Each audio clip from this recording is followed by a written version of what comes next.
Bendiciones para todos, mis hermanos. Los saludo en el nombre del Señor Jesucristo. Le doy gracias a Dios por darnos la oportunidad de comunicarnos. Mis hermanos, les hablo en este momento desde acá, desde Ibagué, desde el lugar donde, por la gracia de Dios, estamos con mi esposa. Y quiero comentarles que hoy tuve la oportunidad, pues entonces, de sentarme a estudiar y compartir con ustedes un tema. Veo la necesidad por una razón. Es decir, yo he venido enseñando sobre los dones espirituales que están en 1 Corintios 12, Romanos 12, Efesios 4, 11. Ya esos textos les son familiares a los que los tienen, yo se los he dicho. Allí se habla sobre los dones. También hay una parte donde se habla de personas que sirven a Dios, y por ejemplo el capítulo 6 de Hechos de los Apóstoles, donde encontramos los diáconos, cuando se eligen 7 diáconos para colaborar. El oficio de ellos allí era servir a las mesas, mientras los apóstoles se dedicaban a la palabra. En sí, a veces ha sido malinterpretado este trabajo, porque hay lugares donde han creído que un diácono es alguien al nivel del pastor, o a veces hasta creen que los diáconos dirigen al pastor. No es así. El pastor siempre será la autoridad en la iglesia local. El pastor será la autoridad en la iglesia local. Pero esa autoridad que Dios le da al pastor para dirigir la iglesia local, esa autoridad no la puede usar como un dictador, no la puede usar como una persona que lo que él diga eso es lo que se hace, sino que lo use en conformidad, bajo la dirección del Espíritu Santo, con la congregación, teniendo en cuenta sus diáconos, las personas que le ayudan, las más cercanas. Le llamamos diácono a las personas más cercanas que nos colaboran. Bien sea que uno le dice, llévele este mercado a la hermana Julana que está necesitada, o simplemente que yo le diga, encárguese de dirigirme el culto o algo. O sea, personas que están ahí al servicio de Dios y que por la gracia de Dios nos ha traído Dios para que los dirijamos, pero debemos dirigirlos con temor, con amor, con respeto. El apóstol Pedro nos enseña eso en el capítulo 5 de la primera carta, donde dice que nosotros no debemos enseñorearnos de la congregación ni de la iglesia. Entonces, cada uno tiene su función. En este caso, el diaconado fue escogido, según Hechos, el libro de los Hechos, que es la escuela de la iglesia primitiva. Fue escogido los diáconos para colaborar, para ayudar, para estar disponibles, y así se ha usado en muchas congregaciones. El diácono es un servidor o una servidora, porque también hay diaconisas.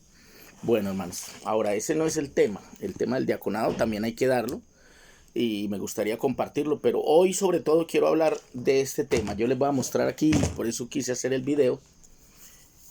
Hay una sugerencia de una hermana, la hermana Marité me sugiere algo. Aquí tengo un material, se llama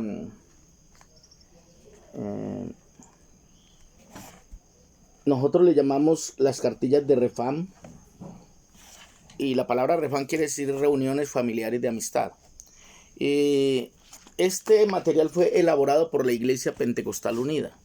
Nosotros en el momento no tenemos una cartilla. Este es el material que hemos usado con mi esposa para trabajar en Venezuela, y es un material que trae... Esta es la cartilla que trae las láminas para mostrar una enseñanza, y está en orden más o menos como uno debe impartir esta enseñanza. Con estas cartillas, no exactamente esa, pero la que trae la escritura, porque esta trae las laminitas y la otra trae la lectura y la enseñanza como tal. Es el material que nosotros en el momento hemos usado. Realmente hay poquito material del nombre, o sea, del nombre de Jesús. Me refiero que tenga la doctrina que nosotros compartimos y que podamos enseñar, porque mucho del material que hay en el campo teológico, en las escuelas y en los institutos y en las bibliotecas cristianas, es un material con cosas muy adulterado en sí, muy adulterado en sí. Por lo menos tenemos esta Biblia que ustedes ven aquí atrás, esta Biblia. Es muy usada y está llegando mucho ahorita. Se llama La Palabra de Dios para Todos. pero es un poquito diferente a la Reina Valera. Ustedes se van a dar cuenta que en la lectura se le cambian muchas cosas, se cambiaron muchas palabras, y por cambiarle muchas palabras también se le cambia el significado a algunas cosas. Entonces la usan mucho en las sociedades bíblicas para volver a adoctrinar a la gente de acuerdo a su doctrina trinitaria, por así decirlo. Lo hablo con todo respeto por los hermanos que estén aquí, sin lugar a ofenderlos. Ustedes saben que yo vengo de allí. Y el texto ha sido un poquito, es un poquito confuso en comparación del texto que trae la Reina Valera. No estoy diciendo con esto que la Reina Valera es la más acertada, tampoco estoy diciendo eso. Lo que estoy diciendo es que de alguna manera confundimos mucho a los hermanos nuevos cuando les entregamos esta versión, y esto ha pasado con los hermanos en Venezuela. Los hermanos llevaron estas Biblias y ellos prefirieron cambiarlas por la Reina Valera, porque normalmente es la que tenemos. Entonces llega otra versión y es un poco difícil. Entonces, todo eso lo vamos a ir organizando.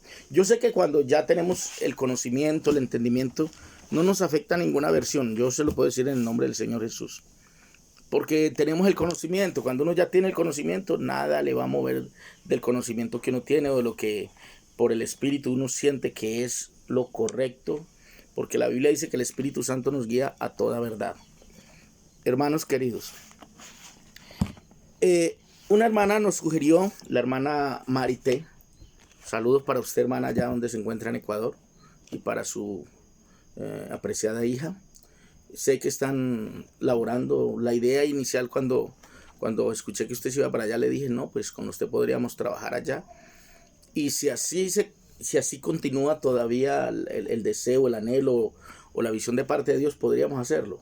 Yo espero este año por lo menos poder llegar hasta el Ecuador y tener con usted una entrevista y ayudarle a trabajar allá. Ese es mi anhelo, Desde que Dios nos provea lo vamos a hacer en el nombre del Señor Jesús.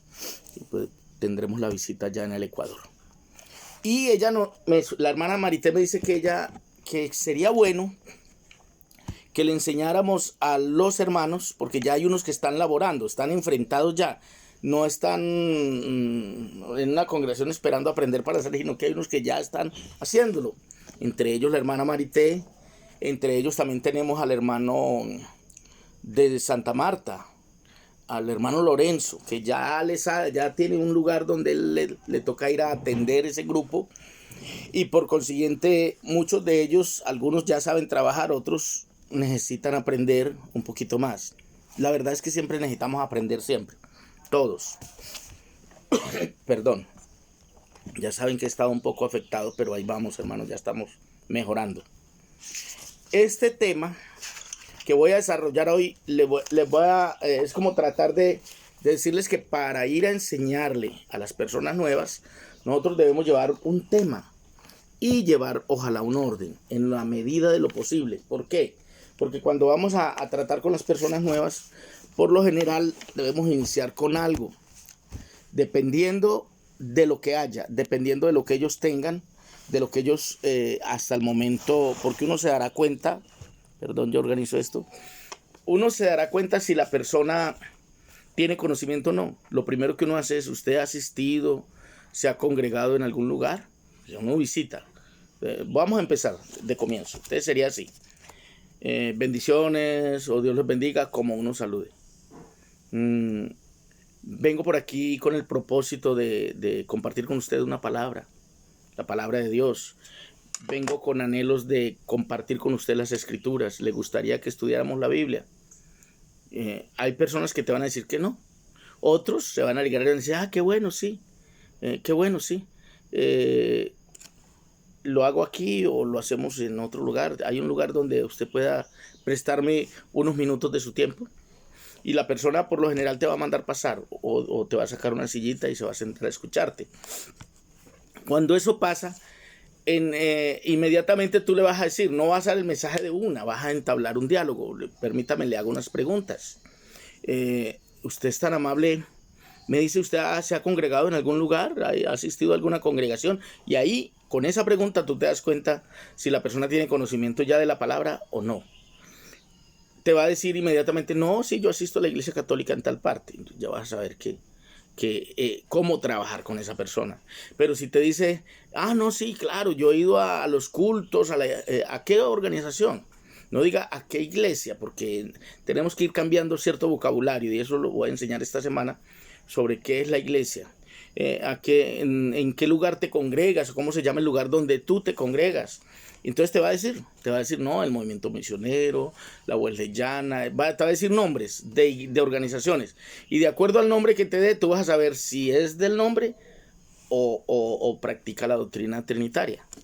Sí, con respeto hablo esto, es tratando de enseñar a las personas cuando van a abordar este trabajo. Sé que los que ya lo saben, pues les va a parecer cursi que yo enseñe esto, pero a los que están empezando les va a gustar. Entonces por eso hay que hacerlo desde el comienzo, porque tenemos dentro del grupo personas que van a necesitar esto.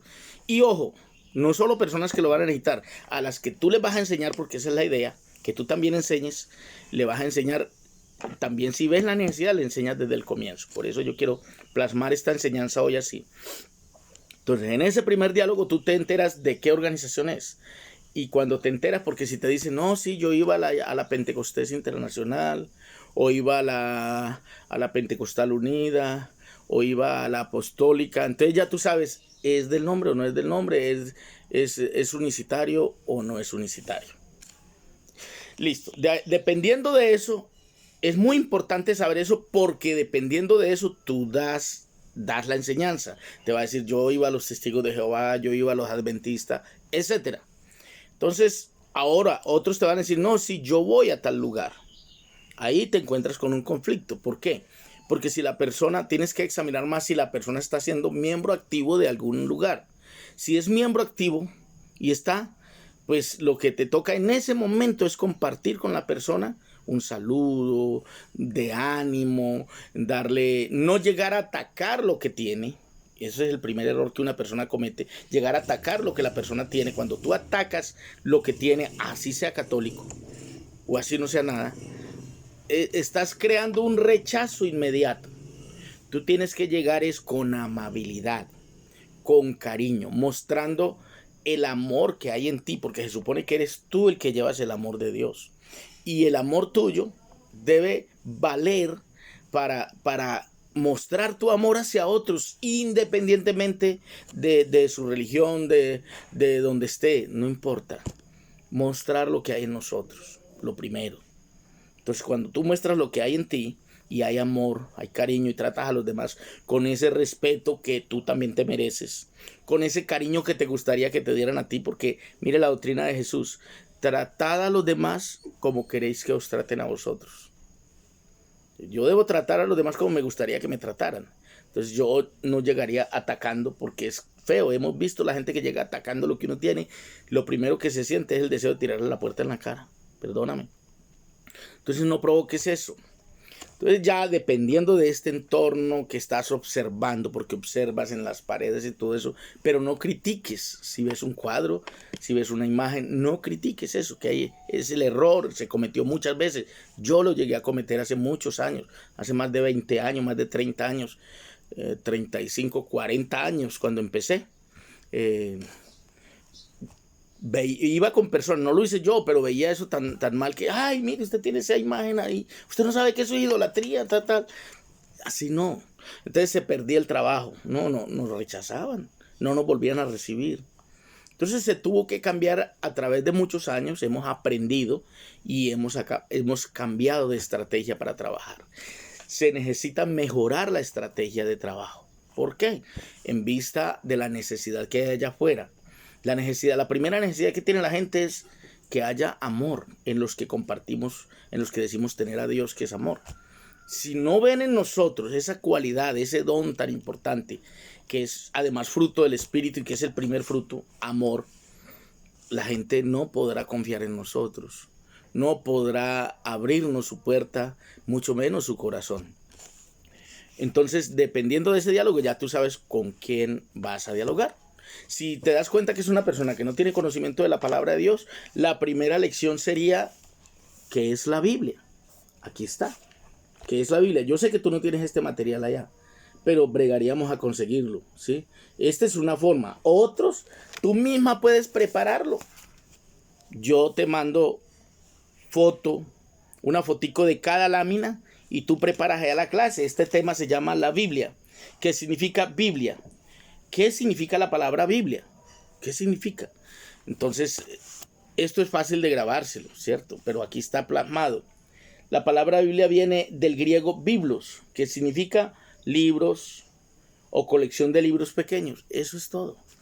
Viene del griego biblos, que significa colección de libros pequeños. Eso es, y eso es lo que dice acá, mire, en la primera lección. Explicación de la palabra Biblia. Luego sigue el texto, ¿no? Primera de Timoteo, ahí se ve al revés porque, pues claro, yo lo estoy leyendo, lo tengo para mí, la cámara está así, lo enfoca así. Pero está segunda Timoteo 3:16 que dice, toda la escritura es inspirada por Dios, útil para enseñar, para corregir, para instruir en justicia, a fin de que el hombre de Dios sea perfecto, enteramente preparado para toda buena obra. Entonces, hermanos, esa es más o menos la idea que tengo de compartir con ustedes de cómo empezar algo.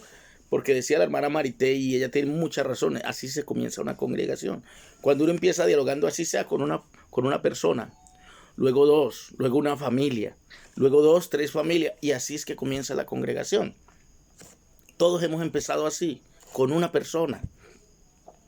Ahora, esa enseñanza viene explicada en otra cartilla, ya desarrollada, donde se supone que la debemos leer. Eso era lo que quería compartirles hoy respecto a que hay que ir compartiendo, porque hay personas que ya están ejerciendo y necesitan cómo hacerlo.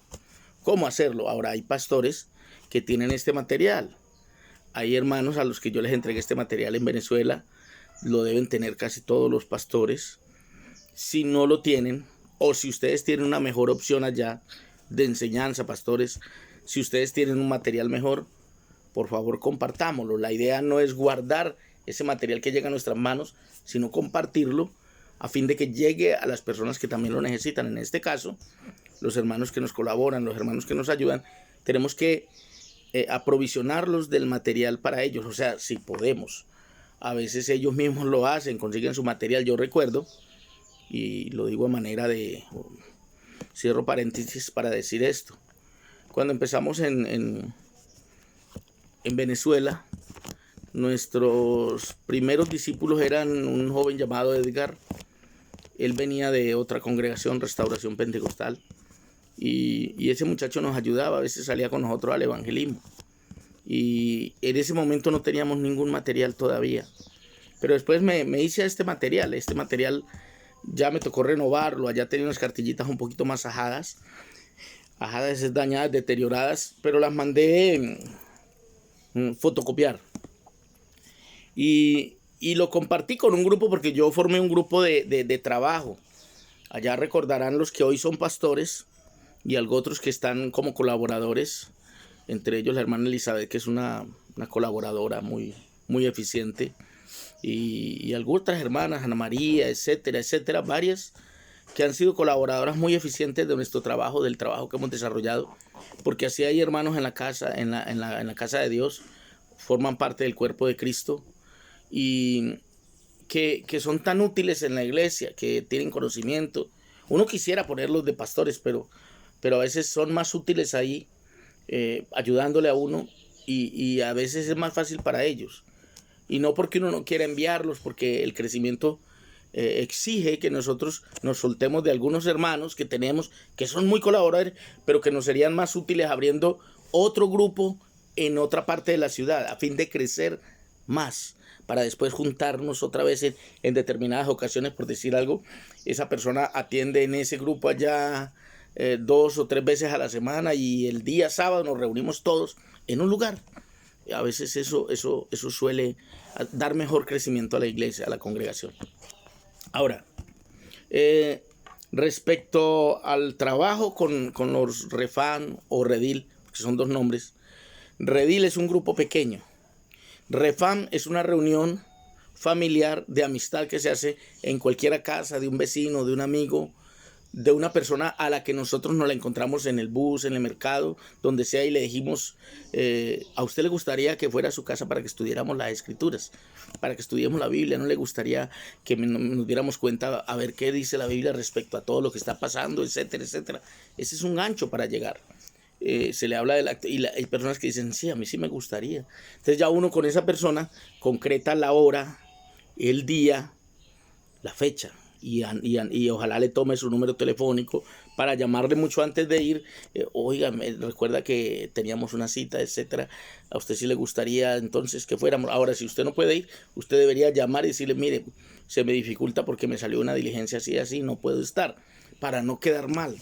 Porque parte de las cosas por las cuales perdemos mucho es por falta de ser responsables. Y la responsabilidad comienza con ser puntual. Segundo, que cuando me comprometo a una cita, yo la cumpla, yo debo cumplirla. Si los demás no me cumplen, problema de ellos. Pero si yo no cumplo, es problema mío. Y estoy haciendo quedar mal no solamente mi persona, hago quedar mal la organización y también hago quedar mal a Dios. ¿Por qué? ¿Por qué a Dios? Sencillo, porque ellos dicen, es un siervo de Dios, no tienen por qué mentir. Es un siervo de Dios, no tiene por qué quedar mal. Entonces van a pensar que el personaje detrás mío, que es Cristo, es igual, y no es así. Entonces, dependiendo de cómo nosotros nos comportemos, así van a juzgar tanto a la organización como al Señor. Entonces, esto debe quedarnos claro. Esas reuniones familiares de amistad se comienzan en un hogar, en una casa, donde un vecino, donde un amigo. Y lo hace uno, no, dicen que no es conveniente ir solo, para empezar. Jesús envió de 2 en 2. Y yo creo que también en la actualidad es bueno ir de 2 en 2. 2 hermanas o 2 hermanos. Ya un hermano y una hermana, a menos que sean marido y mujer, no es que sea pecado, no, sino para evitar comentarios y para evitar problemas. Para evitar comentarios y para evitar problemas.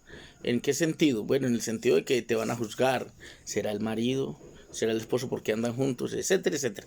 Todos esos que dirán, que aunque uno no lo hace porque dirán, pero uno debe guardar el testimonio. ¿De acuerdo?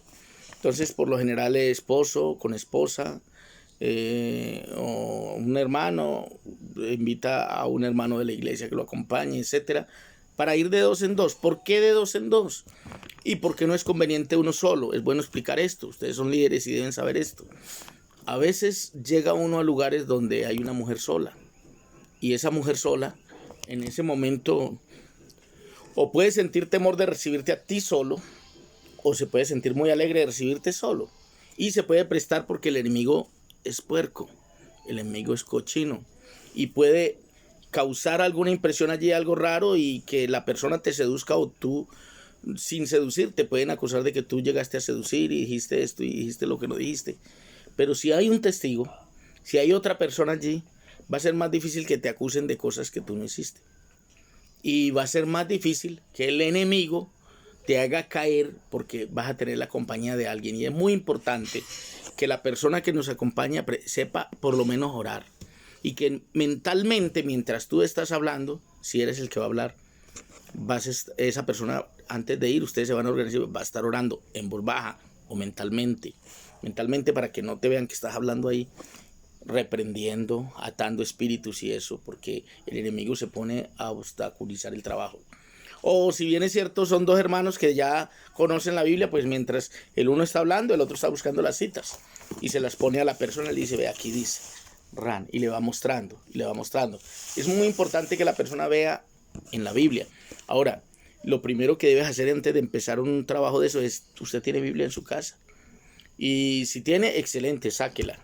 Si no la tiene, debemos hacer la congregación, de proveerle una Biblia si vamos a estudiar con alguien.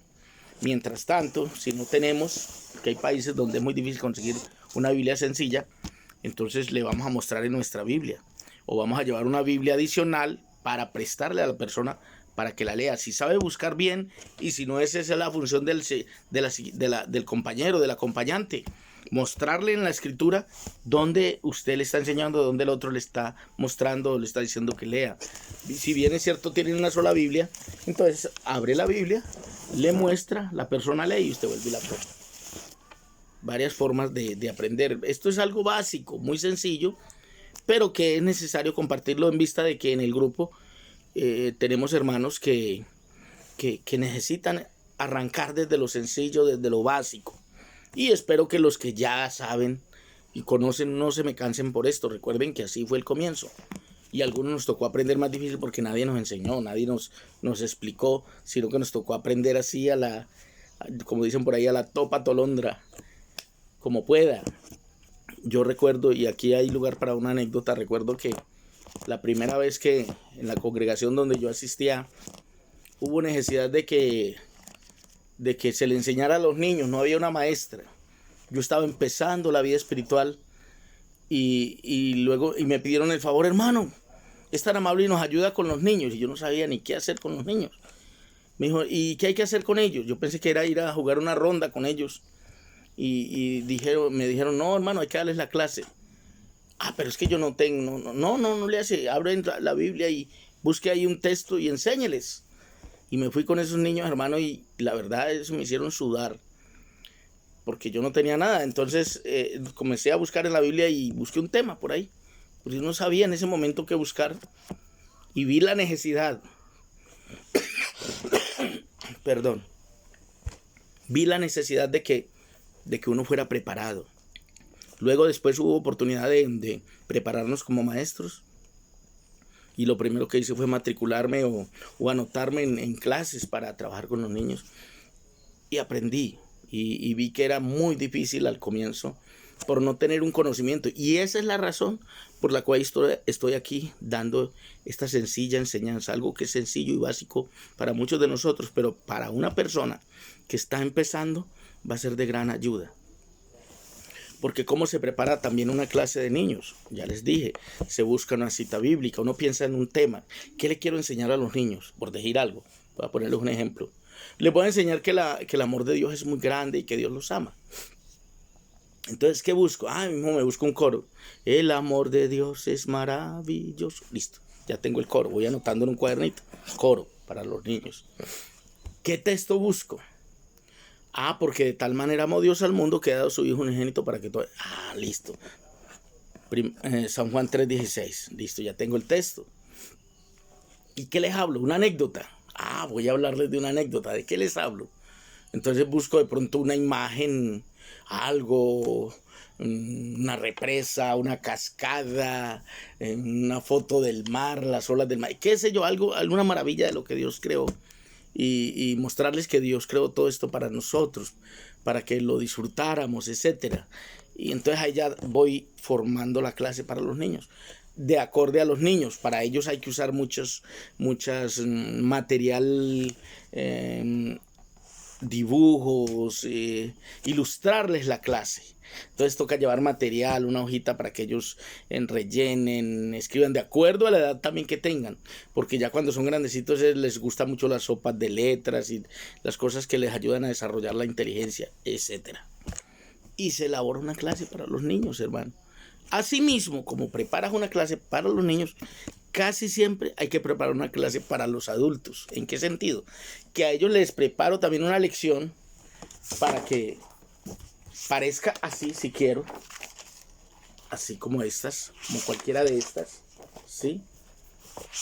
O la pongo en una hojita y la voy explicando, ¿sí? Aquí hay, por ejemplo, esta habla de Dios es espíritu, y el objetivo es hablar de la unicidad de Dios, de que Dios es único y es espíritu. Y esta lección es muy sencilla y es muy importante. De hecho, muchas de estas enseñanzas son las mismas enseñanzas que yo he predicado en algunos lugares, pero lo he adecuado a la forma de los adultos, lo he adecuado a la capacidad que tiene la persona de asimilar la clase. Entonces, hermano, esto quería compartir con ustedes hoy.